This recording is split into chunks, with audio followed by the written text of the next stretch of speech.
let's get down to it. The financial field is pretty serious, potentially boring, and there's a disconnect between the language within the financial services industry and what the general public can understand or is interested in. So, as a financial professional who wants to help people connect with them and educate them about money, the greatest challenge to creating content is figuring out what will stick with your listeners. And to put something else plainly on the table, since you spend most of your time in this very left brain field of numbers and logic and analysis, it's not likely that you're just a natural at some of the right brain skills like humor, intuition, and creativity, which can make it really hard to accomplish your goal with your content. That's why I'm really excited for you to meet Ryan Doolittle today. He's the host behind the Happiest Retirees podcast, where he brings the aspirational piece of retirement, like the cool hobbies and reignited passion projects that people do in retirement, to pre-retirees to get us thinking about what we might do when we retire. He's also a writer and a producer for the Retire Sooner and Money Matters teams, and a copywriter for Capital Investment Advisors. He takes us behind the scenes in today's episode and shares details about how to hone your interview skills, the specific segments of his show, and how he creates each piece. Plus, you get to hear how he thinks about creating financial content that's relatable. Ryan, thank you so much for being here with me today. I appreciate it. And I appreciate that we're matching. It's so funny. It's the only way I would do this is if you and I could match. Totally unplanned. I love that. But clearly we're on the same wavelength. So yes. You're a writer and a producer for the Retire Sooner and Money Matters teams. Would you tell us a little bit about what you do and how you got there? Yeah, so Money Matters is a long-running radio show on WSB Radio in Atlanta, and the host is Wes Moss, and now he has a couple of co-hosts, Jeff Lloyd and Connor Miller. So I help, produce content for that, although they do, I can't take the bulk of the credit. They do most of that. They're really good at it. And that is also a podcast now. So you can listen in podcast form at yourwealth.com. Mm-hmm. Then Wes also has his own solo podcast called Retire Sooner. And he's transitioning to work with Krista DiBiase. She works with, she's sort of Clark Howard's right hand. So that she's on the show a lot with him now, and they go through listener questions and talk about, retiring sooner and happier and all that. They get into the finances and the lifestyle and all that. So I have my own show. I feel like I'm just rattling off names here, but I have my own show called Happiest Retirees Podcast, where I'm the host and, producer. The reason or the way I got into all this was through writing, because that's my primary function. It's a really weird sort of path that I still talk to Wes sometimes and say, like, why did you hire me? How did this even happen?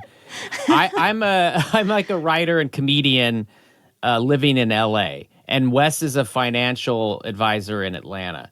And he was writing a book called You Can Retire Sooner Than You Think.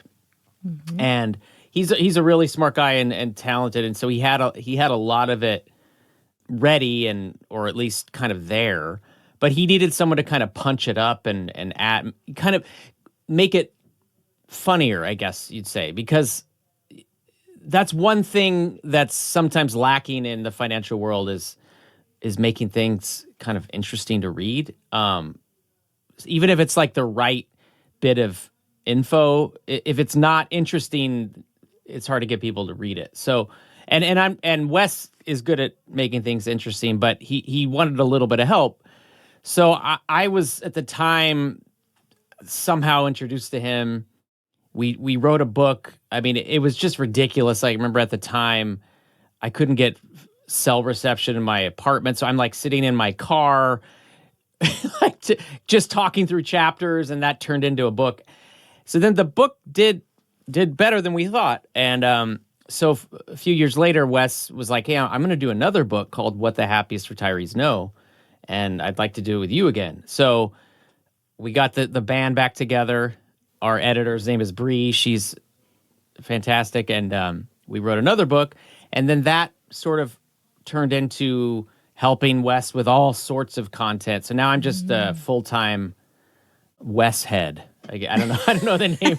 I'm full-time with Wes, and it's sort of blossomed into so much. Yeah. Yeah. I mean, to me, it sounds like a writer's dream. Like, yeah, you get involved with someone who's bound and determined to actually create content, and one project turns into another, then we're going into podcasting. We've got 2 books under our belt. Then I'm assuming you're doing stuff for their websites and other content as well. Yeah. Sounds amazing. As long as you have some level of interest in personal finance and helping with his mission, sounds like a done deal. It's really, it is a dream come true in a way, because one thing writers and people in comedy know well is that it's just so unpredictable. You can go from doing something great to like having nothing, and you're almost cursed with this interest in that field in a way, but you don't want to do anything else, so you're kind of stuck with it. So you do things here and there, but so working in this field has been so stable and steady. But the most joyful thing for me is that they like what I do. I didn't know anything about the financial world, and I just happened to stumble into a financial company that really likes humor and really likes interesting writing. And so I feel so lucky that they want me around. I'm always telling them, "So you're sure that I'm valuable here?" And they seem to say yes. So I'm not gonna question it anymore. Yeah. I would take it and go with it. Yeah. So something you said really stood out, and it's that a lot of financial content and financial advisors, whether financial professionals in general, struggle to create content that connects with people. And maybe you didn't use those words exactly, but you're saying like funny or relatable. And I think that is the challenge, because there's enough informative content out there when it comes to personal finance. And yes, there can always be more, could always be created from a fresh perspective. But I think that really is the struggle of creating, financial education that is something people can hold on to and that it really applies to their life. And so I'm thinking also from the financial professional's perspective that finding you is a dream, because that's what everybody's kind of working through, right? When they're thinking about, okay, well, I know I need to create content online. I know content has this attractive power to draw people into my business and help them become clients, because it helps me become more relatable. It helps me share my perspective and allows them to get to know me a little bit better before they're, going to book a meeting with me. But they struggle with how to do that. And I think that's where the value of someone in your position comes in. So I know you said like, gosh, I don't know how this happened or how I got introduced to Wes, or like, can you remember any of those details, or maybe just advise someone on what to look for in a writer for their brand? It was pretty random. Wes was looking for someone to help him, and I just happened to fall into someone said, "How about this guy?" type of thing. That's awesome. So right place, right time for me is how that happened. As far as advice for financial professionals looking to find a person like that, wow, that's a good question. I mean, keep your eyes open, keep your ears open, keep your mind open, because, like, to Wes's credit, he immediately accepted what I was bringing, and I think he knew this is going to make what I'm doing more relatable. But some financial advisors they're so smart, right, that maybe that could get in their way if they're meeting someone who obviously doesn't know as much as them, and they might think, well, what is this person going to bring? But if you can find someone who has sort of that Main Street instead of Wall Street mentality, who needs to explain things in a way that regular people will get, and do it in a way where they're kind of like, oh, I enjoyed that, that's going to really increase how many people are listening or reading or whatever, because most people aren't financial advisors. So if you're trying to work with people who aren't, you need to go where they are. You need to meet them where they are, I guess I'd say. As far as where to find those people, I mean, I go hang out in a comedy club. I'm not really sure, I don't have a whole lot of specifics there. Just have an open mind in who you're looking for, I guess. Well, yeah, and I think, and I don't know if maybe you and Wes had these type of conversations, but I think if the advisor themselves is really clear on, hey, I want this to be funny, or hey, I want this to connect with a family with young children, or like whatever the goal is with the content that you want to create because you've already thought about who you want to attract, then that would be, the verbiage that you would kind of start talking to people about and say, hey, I'm looking for someone to help tweak my educational content into this style, right? Like I want it to be funny. I want it to be relatable. I want it to attract this type of person. So I think that would be really important. Did you guys have those conversations in the beginning or anywhere along the line? I think we did naturally, even if we didn't know we were talking about it. That's why it was such a good match, because we just headed that direction. Or maybe I'd say something off the wall and Wes reacted in a way where I thought, oh, he liked that. I'm not going to hold myself back. I'm going to try this. And so it was such a great fit. One thing this comes to mind is I think why Wes is good at this is when you talk about interest rates going up or down or whatever, a lot of financial advisors will use terms like BIPs, I think, or like basis points, BIPs. And that's one example Wes uses of, what are you doing? No one knows what that is. Are you trying to sound smart for yourself or for your financial advisor buddies? If that's what you're trying to do, then go for it. But if you want regular people to know what you're talking about, you need to speak to them, And I think he was raised sort of on a farm. His dad was a large animal vet. So I think he comes from the right background to be able to blend that into his vast knowledge of the financial world now. So, I give him the credit for being open to what I was bringing. And I think that's what people need to do. So if the soundbite here would be less bips, more regular talk, Yeah, absolutely. Well, and as this relationship grew and they said, hey, we want you to host a podcast about how retirees can be happy. I mean, how did you feel about that? And how did that fully materialize? Well, so I've always been comfortable. This is the way I describe it, talking to people's parents. Now I'm a little bit older. I'm in my 40s, but even when I was in high school, for some reason they liked my jokes, I guess. Say, I don't know that I've been that dorky dad character basically since I was out of the womb.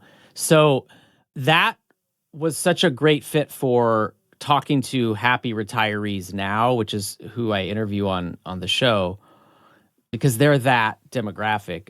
And so we just kind of click. And I went to Wes and the marketing team and said, I have this idea. It was originally called the Core Pursuit Finder, and I was going to have a picture of, like Sherlock Holmes trying to find core pursuits, which are basically hobbies on steroids, the things you're really passionate about. It's a big part of Wes's lifestyle, tips for retirees. So I thought, okay, I'll find these happy retirees and the core pursuits they've found, and we'll talk about how those make people happy, or we'll talk about how those make them happy. And then maybe someone listening will say, hey, I really want to play pickleball, or I really want to hang glide naked, or what, I don't know what it is. Or even if they don't like that specific core pursuit, at least maybe it'll give them the inspiration to try something, because retiring and sitting on the couch is not usually going to lead to happiness. Mm-hmm. And I think a lot of people think it will. They think, once I stop working, I'll just automatically be happy because I don't want to go to work anymore. And so we've been trying to teach people to look at it a different way. You're not stopping, you're changing. You're now doing things you want to do. You don't have to do less. You just do different. Yeah, different and more along the lines of a passion instead of a role that someone defined for you. It's a rebirth in a way, because now you get to do what you want to do. Of course, you have to have the finances in place. So that's kind of a given, and not something that that I go into other than to say that's like a foundational piece. But now you can actually do the things you want to do. So it's kind of just this amazing opportunity. In a way, like when you're, when we're little, we always think about what we want to do when we grow up. And you get to revisit that moment a little bit. I had a couple as guests, and they loved playing the clarinet. And, life happened. They got married and had kids, and so they had to make a living. So the clarinet got put in the closet, but it would come out. The love was still there, but there just wasn't time to make that the priority. So as soon as their kids were grown and they retired, the clarinet came out, and they started really passionately focusing on it, and joined a group in Atlanta, and it led them all the way to playing at Carnegie Hall. Oh my gosh. I thought that was such an amazing story, because they got where they always wanted to go, even though they had to kind of start later. Yeah. It can still happen, Yeah, absolutely. Well, and I think it feels difficult for someone to find concepts like that aspirational, inspiring content to share on their show. And I think a lot of people are trying to design how do I educate but also inspire, make it relatable? There's all these boxes that we feel like we got to check when we're thinking about, okay, I want to have a podcast. What am I going to talk about? And so how do you, across the various podcasts that you write for, how do you feel like that balances out? Or just take us behind the scenes a little bit. What's some of the thought processes that you have there? Well, you need to have a voice. You need to know what you want to say. If you don't have that, there's really no reason to do it, because you'll never get anywhere just stating facts. People can go read what the latest, numbers are. They don't need your show for that. So have a voice, know what you want to say, and then you can get better at doing it, which takes practice. I think what Wes does is he has his eye on breaking news, which he would use more on Money Matters, which is a weekly here's the latest type of thing. But then he has a bigger picture in mind of themes. So there are some themes that really are evergreen. So no matter what's going on in the market that week, people still want to know if they should pay off their mortgage or invest the money instead of doing that, or whatever the question would be. So those things are. He always keeps his eye on what's going on and relates it back to those bigger themes that he knows people are always going to have questions about. So he has his voice and he knows what he wants to say, and then he also keeps in mind what people are wanting to know, and crafts it all into this delicious stew. Or if you don't like stew, maybe it's a sweet tasting cake. I don't know if you have a savory tooth or a sweet tooth, but whichever. Sweet, totally sweet. Oh, sweet every tooth. time. Okay. My wife's a savory, so I get to eat more of the dessert, which is kind of nice. More for me. Yeah, yin and yang. You got to have that balance there. Yeah. So yeah. I mean, I don't know if you have any examples of people you've worked with who were struggling. We might be able to go through and say, oh, they could have done this or that. But if they're wanting to do it, I feel like there's something there. Otherwise, they wouldn't want to do it.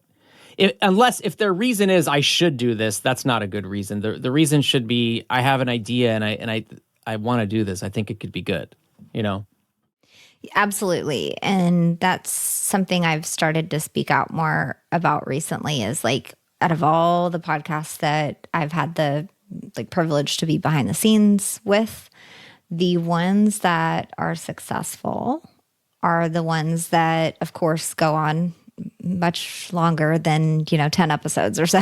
Like we really start to see some great growth around like episode 80, episode 100. Like it's a long path, but those people aren't just podcasting, to reach potential clients. They're podcasting because they really just want to. They just want to educate, to share, to entertain, to build trust, to nurture, like whatever the reasons are. They really just want to speak out about their perspective. Yes, there's an educational element to it, but let's say it's interviews. They want to have people on like you, where you're having them share their stories. And it really is because they want to. There's no better way to say it. Yeah.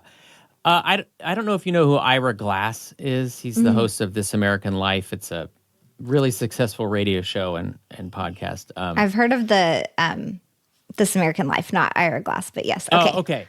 Yeah, okay. He created the show and hosts it along with others. But one thing he said that I always go back to is he was talking to people who wanted to start a show, and he was saying, listen, you you have good taste because you like good shows, and that's why you want to do this, because you want to contribute in that way.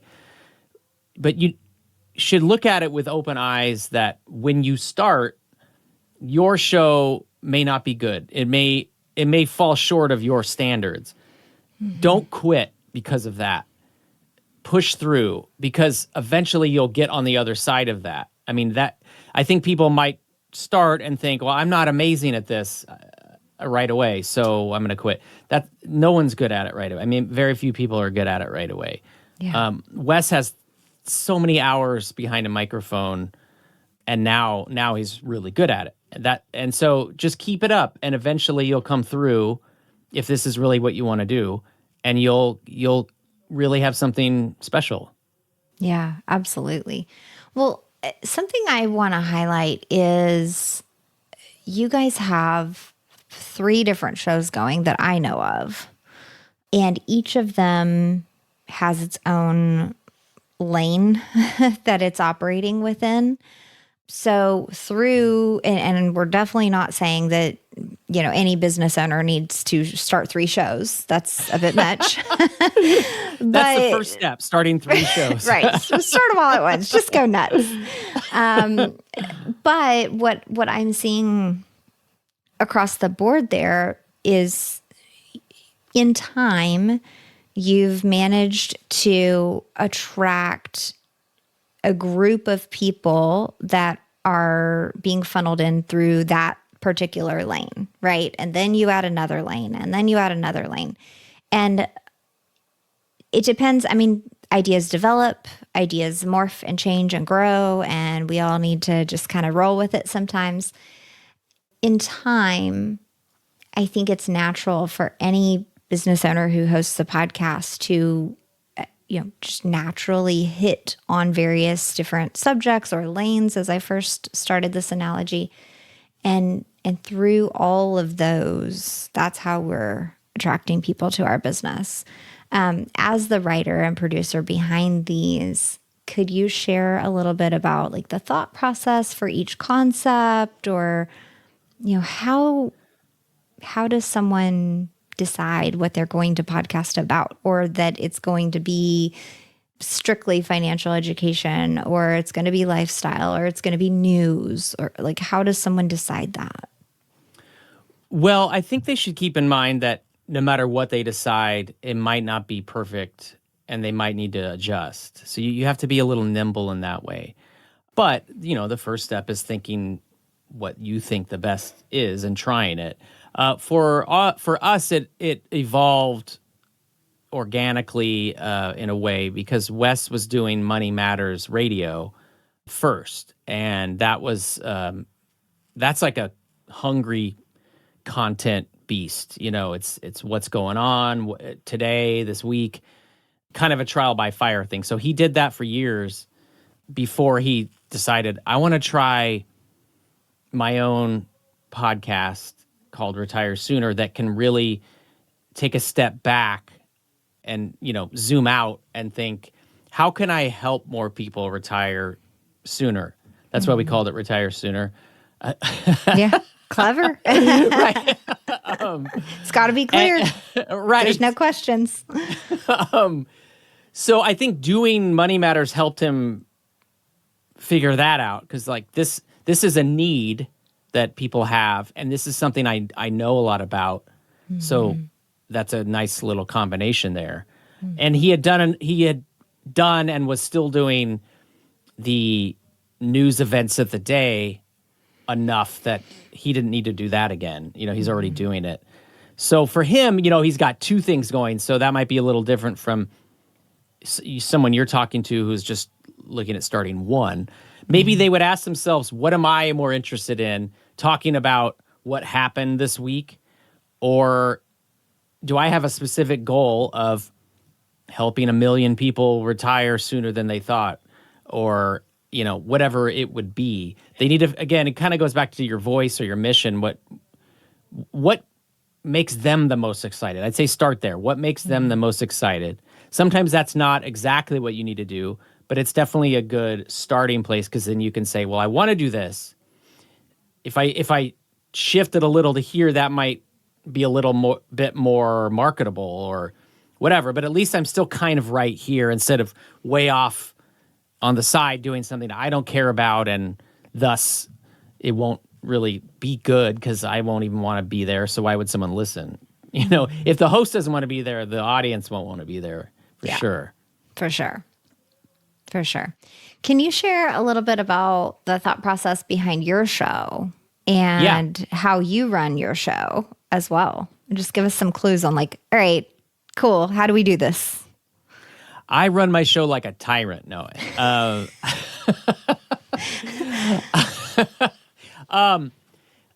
So I was working with the team, and I always bring up Wes. There's so many talented people on the team, and I was having a great time and wanted to keep doing it. But I thought I also have this idea of using sort of I have like a natural what's the word? Friendliness or something, and I'm not trying to brag. I have so many faults, but this seems to be one of my natural abilities is people aren't intimidated by me. They think, oh, this guy won't criticize me if I tell him what I want to do.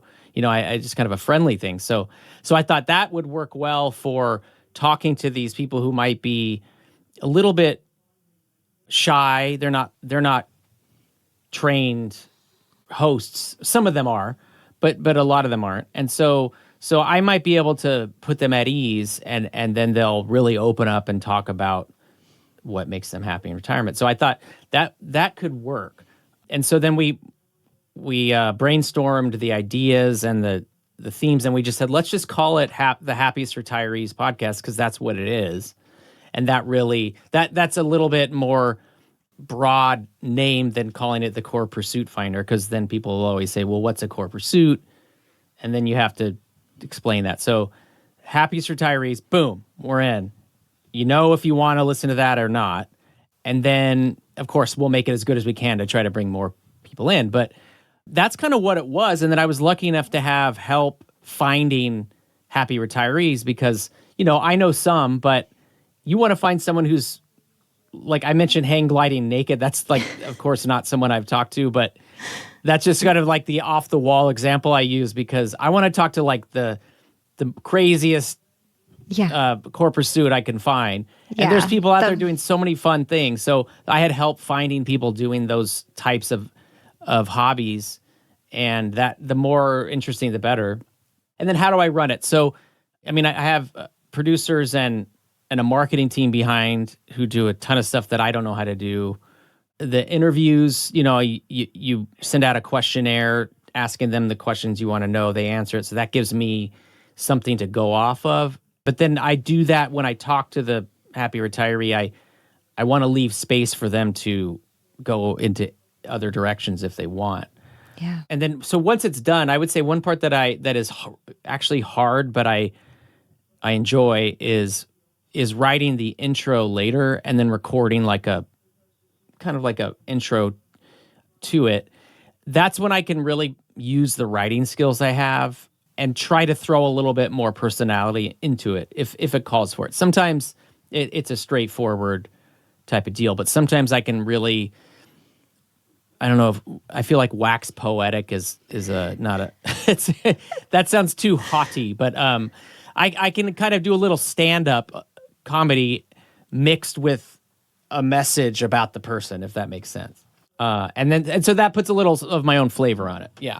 Yeah, I like that. Okay, so that is also something that people may not realize that is happening behind the scenes. When they listen to a podcast and they hear this great intro with these enticing things that they're going to hear later in the interview, they're thinking like, how does that happen? How do they do that? And that is the way that I run this show as well. We sit here, we talk. Then after we say, thanks, bye, that was so cool. Okay, I'll contact you in a month, when the show's going to go live, whatever. Then I don't move because I want to make sure I'm like in the same position. My hair's the same, everything's the same. Wow. And then, because it's video. Yeah. And so I will sit here and pull up notes on my computer and write some things that stood out to me. And, maybe I don't have the comedic background as you do. I tend to be a little more serious. My kids tell me, Mom, you're not funny. So, and you're saying, I'm not trying to be. I'm not the funny one. That's Dad, but I sit here and I write it up, and I pull up a different program on QuickTime on my computer, and I record a video intro to the episode that I just recorded. So if you want to go on that a little bit more and tell us some more of your process, I'm sure it's not the exact same, but this is one way that's like a, behind the scenes method of how you get that great intro to the person, because you already know what you talked about. It's not this like secret process or whatever. So give us a few clues about how you do it. First, I just want to say that as far as you not being funny and your husband being funny, dads really have a sweet gig. Because mom's always so busy making sure everything gets done, dad can float around. Yes. And say little jokes. All of a sudden, they're the fun one. It's really not fair. It's not fair at all. It's not. It's not. And not to mention that, I think dads, and these are super generalizations, okay, folks. So if this is not your family, I apologize, but this is apparently our two families. Yeah. So dad is the one who, gets on the floor and rustles and has the wherewithal to like put some funny note on the wall or like, I don't know, he's the funny one. I don't know how to explain it. Like, I am the serious one. I'm like, did you brush your teeth? Like, your hair's a mess. Where's your back? Do you have a water bottle? Like, like, I'm sorry. That's my role. Well, I'm the serious one. If you weren't there, they might be laughing all the way to the dentist because they'd have cavities or, they'd be dehydrated. Yes. So, what you're doing is almost like, again, it's like making sure you have enough resources for retirement, and then dad gets to come in and say, "Hey, let's go play pickleball," or now that we have exactly. Yeah, you've got to have the balance here. I mean, it wouldn't work if we were both the funny ones. So yes, my wife sent me a video of it was like a mom getting the house ready for bed, and it was like from Harry Potter, where like. The witch or whoever was making all the windows shut, like no spare moments. We're getting to bed, and dad comes in and like riles the kid up and makes it worse. Yes. So anyway, we're going off on this, but it's very fun to talk about. It is fun, and I like that we both have this hand in production, but we're the opposite. You're the funny one. I'm not. So I think it's helpful to hear different ways that people can do this. And it's got to support your personality no matter who you are. Mom, dad, not a parent, whatever. Not the funny one. Okay, that's fine. Your intro's not going to be funny. It's fine. Yeah. We need all types to make all this work. I would say, and along those lines, I'm so impressed you sit there and do the intro right then. I am not as disciplined as that. But I don't record my intro with video, which maybe I should. But if I did, I'd have to worry about what you're saying because, you need to look the same. I also don't do it in a way where I need them to think that I'm recording as they're sitting there because I'm sort of reflecting on the interview. So that's a choice. That's a stylistic choice. Yeah. Some people want it to sound like, I'm about to start. And but I do it more reflective. And in a way, not having a camera helps me because I've been told I smile a lot when I'm laughing, but when I'm not, my face sort of looks like I'm catatonic because I'm like so focused on.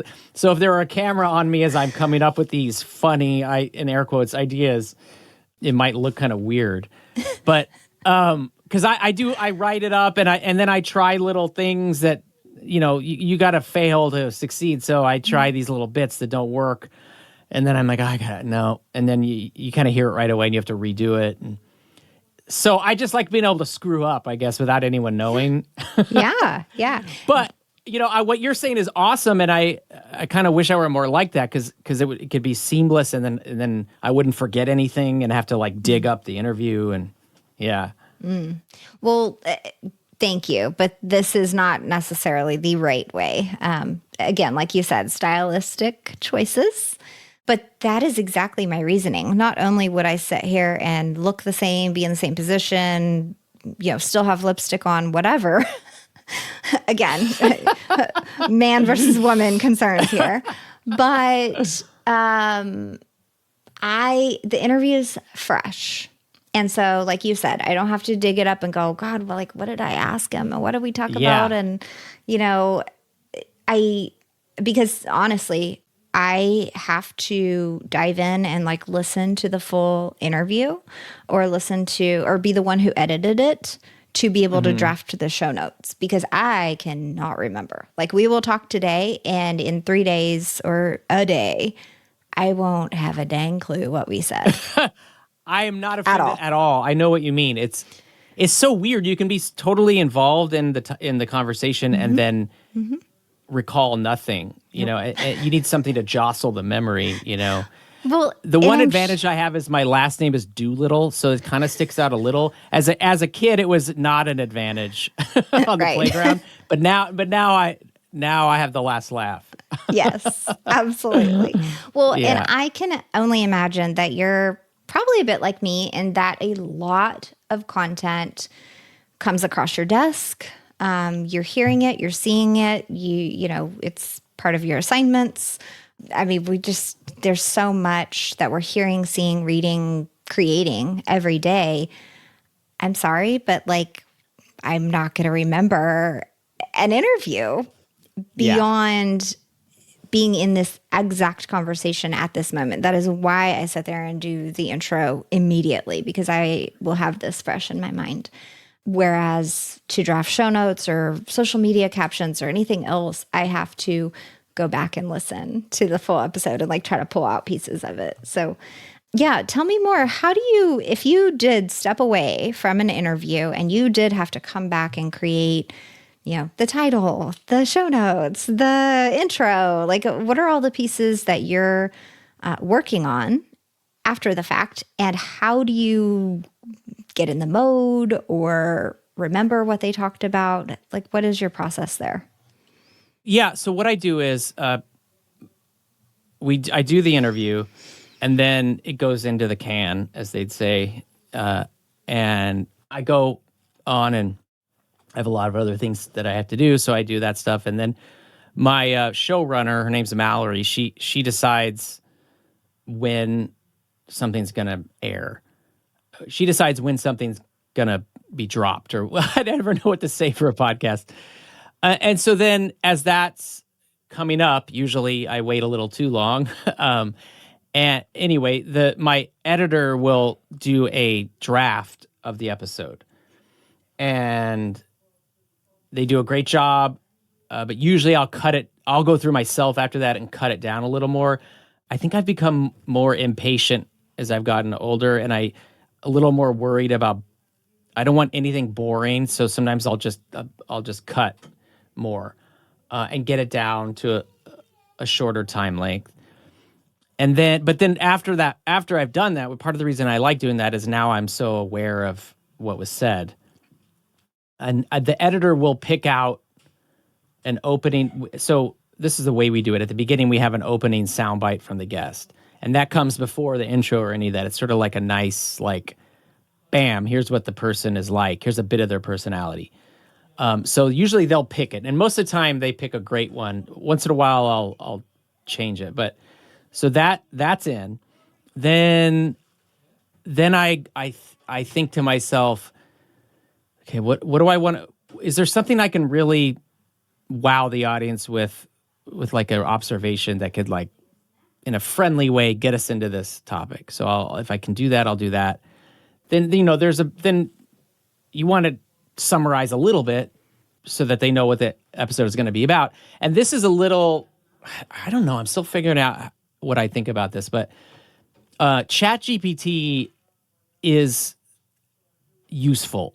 And I don't say that because I think you can just rely on it and not have your own writing skills or any of that. But I think it is useful. Like, for me, I'll run it through sometimes, see what it comes up with, and then change it or, you know, scrap it, or sometimes it's great.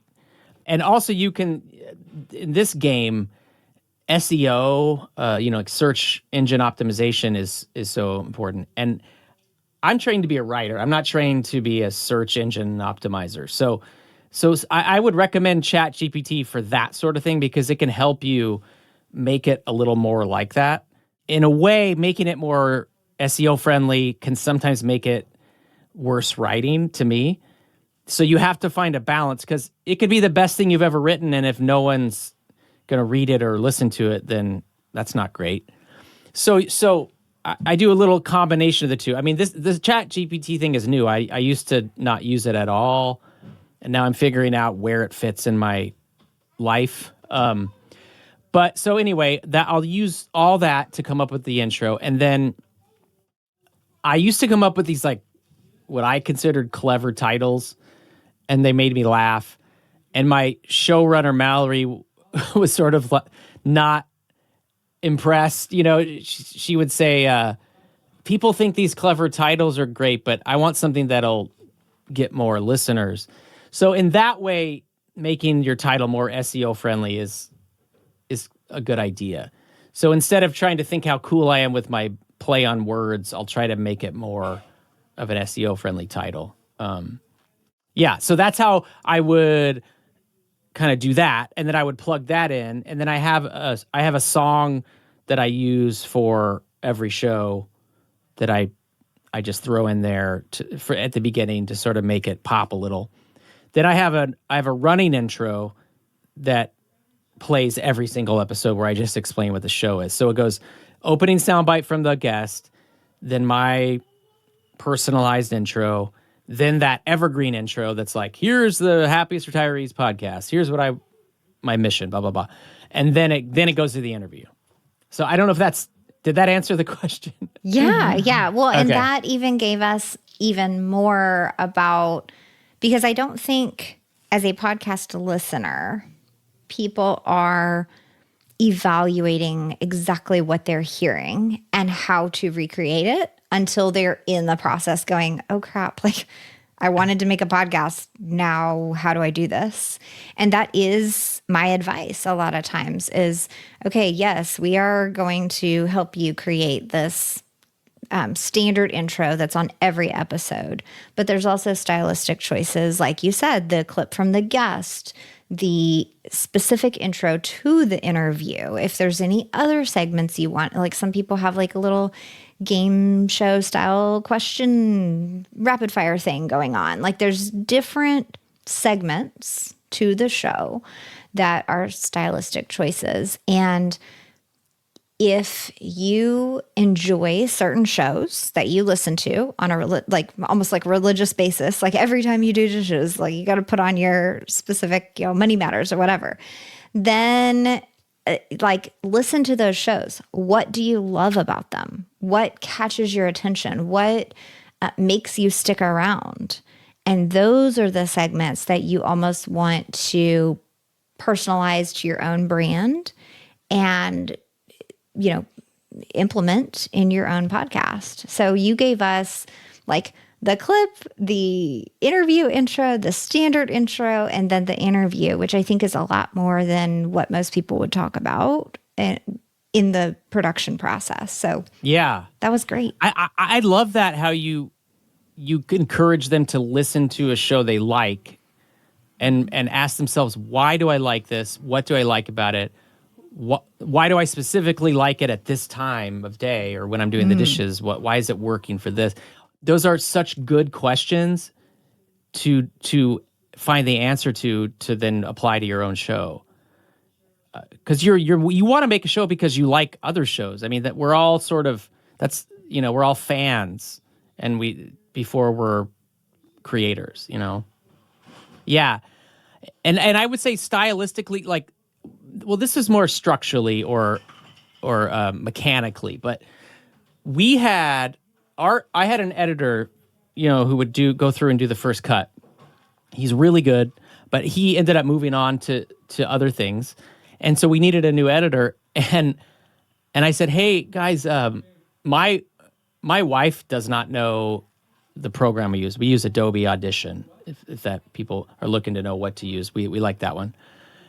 But she's a writer herself, and she's really good at crafting narratives and knowing when something's not working. So I know she'll pick up Adobe if you give her a chance to edit, because the more important thing is like having a good ear for what's working and what isn't.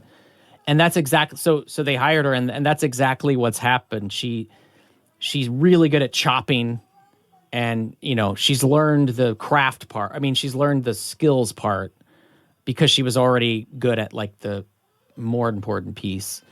And the side perk of having your wife be your editor is that she's not afraid to say, hey, you need to talk more, or like this part's boring because you're not doing this.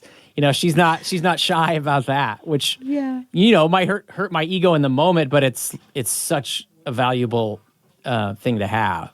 Mm-hmm. So I guess that's my advice. Have your spouse be your editor. No, not everyone can do that. Well, I was going to share a similar story is that for a little while, my husband took a step back from teaching. And so he was home and I said, well, I need a video editor. Do you want to give it a stab? And so, of course, first, few steps or whatever, he had a couple client shows, but he was primarily editing my show. And so he could really pick out like, well, you always do this, or you talk too much, or you whatever. It's right. So, you kind of cringe, but it's what you need to hear. You know? Absolutely. If you can back up from being offended for a second, it can be really constructive feedback. I would also say that if that's not a possibility for someone or whatever, that's the value of actually editing some of your own stuff in the beginning. If, whether it be budget reasons or for whatever reason you want to dive in there and DIY things a little while, that can be beneficial. I mean, of course, I want to be the one editing this financial show, right, that we're theoretically talking about. But if you need to, it's super valuable to pick out your own flaws in a way and see yourself making the mistakes and say, oh, I didn't realize that I said, so often. God, I really got to stop saying that. That's so true. Especially that phrase, or you don't realize you're doing it. And then you listen back and you think, yikes, why was I doing that so much? It's a similar line of thinking. But at one time I asked Wes, how did you get good at this? And he said, the only way I know to tell people is to listen to yourself over and over again and find those things you're doing that aren't helping, cut them out, or find what you're doing that is working and cut it. And so like you're saying, if you're editing your own show, at least at first, before they hire you, then you're going to be able to do that and you'll definitely improve. And even things like, and and like, and so they come to mind, right? We all think about these verbal tics, but there are also, if you're doing video, there are things that you'll notice about the way you sit or your posture or where you look, or I talk with my hands too much, or my background is horribly distracting, or whatever you're going to pick out. And so it's this fine balance between diving into, oh, this is so unpolished and, I'm just going to quit because all I can do is criticize myself. So let's not go there. Versus finding a few things that are within your control that you can change or that you can work on. I have a tic, I guess, that I look off often during conversations. And I think in person, it's completely natural and nobody realizes it. But I see it a lot in my videos when you're saying something, I'm thinking about it. I'm here 100%. I'm not reading anything or whatever, but I'm looking off as I'm thinking, and maybe I'm coming up with my next questions, or it's prompting something within me. But I have that, and I'm thinking when I'm editing my videos, I'm like, where am I looking? What am I looking at? There's nothing in here to be looking at. So you'll just pick out things, whether it's visually or verbally. And there's different phrases verbally. Something that's come up a lot, I think it's a trend now, accidentally, is to say, and so. And so, and so, and so. There's never an end to a sentence because it just goes and so. So I end up cutting and making people have these finite sentences because that's what they're actually trying to say. Yeah. Instead of and so, and it's a paragraph long sentence. It's just a trend in the way that people speak, and we have to be careful not to cut all of them because then it sounds robotic. But there's various nuances to being behind the scenes, whether you're the producer, the editor, the creator, the host, wherever you're at. So on this train of thought, could you share anything else that you've noticed or seen, whether it's in yourself or someone you know? Well, yeah, I would say, so speaking of backgrounds, if you look behind me, it says, and now that I don't have to be perfect, I can be good. Yeah. And I think that helps me. I tend to have a little bit of OCD, or a lot of that, if you ask my wife. And sometimes that I want to be perfect. And because of that, it prevents me from doing anything at all. So that mantra has helped me just start. And, nothing's going to be perfect. So do your best, make it good. Don't be overly critical, and I just said, and be okay with that. So you need to, I guess critical is not the right word. You need to study yourself and improve, but don't beat yourself up is another way to say it, right? Yeah. And I would also say that when you were talking about looking away, I've even in this interview, I've been looking away a lot because I think I'm like, my eyes are going into my cerebral storage bin of content or something. I don't know. And it may not be, sometimes it can look weird, and sometimes it's fine. It's natural. So you watch your own stuff and like you did, and kind of think, oh, it looks good there. Maybe I should not do it there. That's part of just practicing. As far as other tips, now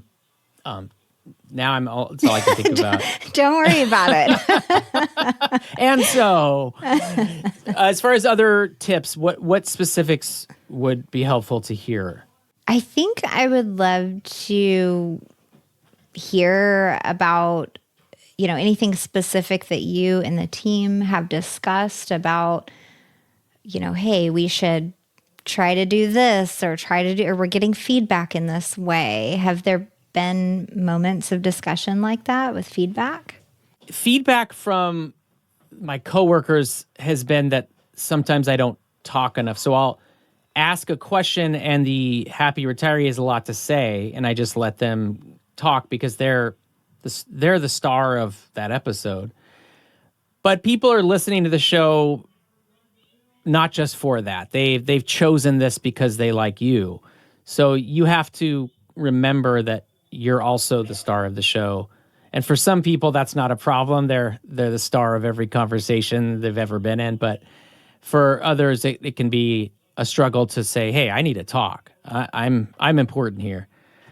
And so that's helped me. And again, my wife saying, you need to talk has really helped. And I try to throw in my own personality as we go. If I think of a joke, I say it. Sometimes they don't get it or it didn't fit. Sometimes it works great. Sometimes they don't get it, but it still works great. So that's a tip I would give. I would say the more research you can do beforehand, the better, because then you're not searching for it in the interview. It's interesting how much it can mean to the guest when you come in and say, so back in 1983, you ran a horse farm, and they feel like this person paid me the respect of looking into this, and they feel even more comfortable. And it just feels like two people who know each other chatting and having a great conversation instead of really having to pull it out of someone. The more research, the better. It's almost like an actor who memorizes their lines. That's just the first part. You need to memorize the lines and know them so well that you can play with them without thinking too much. So, and again, I'm not saying, I don't want people to be too precious about this. You don't have to spend 1 million hours reading everything about them, but the more you can do, the better would be another. And just listen. Listening is a big part. Sometimes I will get too much into my notes or too much into where I need to take the show, and then I'll realize I'm not listening to their answer. So I could have said something specific and valuable in the moment, but I was focused on what the next question was going to be. So I missed that opportunity. So really try to listen and just respond naturally as a human being would. Yeah. Yeah.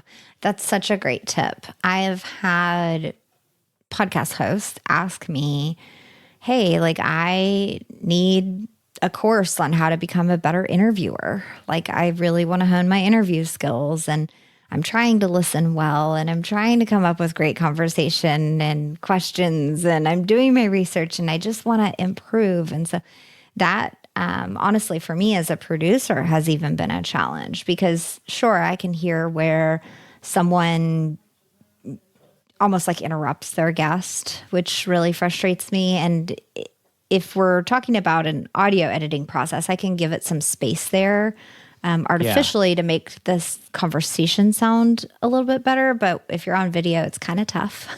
It's a big jump cut, right? Yes, or something. right. Camera switch, something. Yeah. And, but in time, I think that's one of the greater, more mature desires, I think, of podcast hosts is to be a better interviewer. And I'm sure that your skills in that area have adjusted and honed and focused. Could you share with us anything else that you've learned along the way, whether it be about, writing for Wes's show or being the host of your own show? Like, what are some lessons that you would give us to take away today? I would say another thing that came to mind was when you're recording your intro, it's a lot harder than it seems like it would be to sound natural and interesting and energetic. And I realized at first I sounded bored. And I'm like, why am I bored? I'm the one who's writing this and talking. So I sound bored. Okay, so now let me try to use more energy. Well, now I sound crazy. Now I sound like I'm doing an ad for used televisions or something. So it's been hard to find that balance. And I just noticed I was doing one last night. I noticed that I was better at it without trying because, and when I say without trying, I have tried. It's all the time I've spent practicing. But I recorded something and I thought, oh wait, that sounds good, and I forgot to worry about it. Awesome. So so that's one thing would be okay with it being harder than you think. Practice. Always practice is the best. And even if you need to do some episodes that don't air, that might be good. I'm sure you have people in your life who would do that for you. They'll be your pretend guest. Because sometimes it's hard to, if you bring an actual guest on, I mean, they want their thing to air unless they're just super nice. They're giving you the time. So the more you can practice before you get to that, the better. What else have I learned? I've learned sometimes when you do ask your guest to tell you about their life or their backstory, that's a part that I try to get to before I get into how to be happy in retirement. I want to hear a little bit about them. If you just say, hey, tell me about your life, some of them will go off for 45 minutes about it, and not always in an interesting way. And so then you can edit it down, but it's a little hard because you're cutting things out, and now the thing they said a minute ago doesn't make sense, because it's gone. So you cut out that part. Now they're talking about it again, and the listener's thinking, what are they talking about? So it's better to edit for lack of a better term, it's better to edit in camera. It's better to be good at guiding them and politely cut them off or nudge them out of that incredibly specific story from 1971, and try to get more to back on track. We want to hear the highlights, but we don't need to hear about line item 6A of your taxes in 1983, So that would be another piece of helpful knowledge, I guess. Yeah. Almost like craft your questions specifically instead of saying, hey, like, tell me about your life. Like, they're going to start sometimes, right? Like, especially, and I love speaking with older people and retirees. And, if I could just talk to like all the people that are 90 to 110 or whatever the oldest person is that I could get I would do that all day, right? Because I love those stories. But they have a lot to share. They've lived a long life. They've got so much that they could tell you.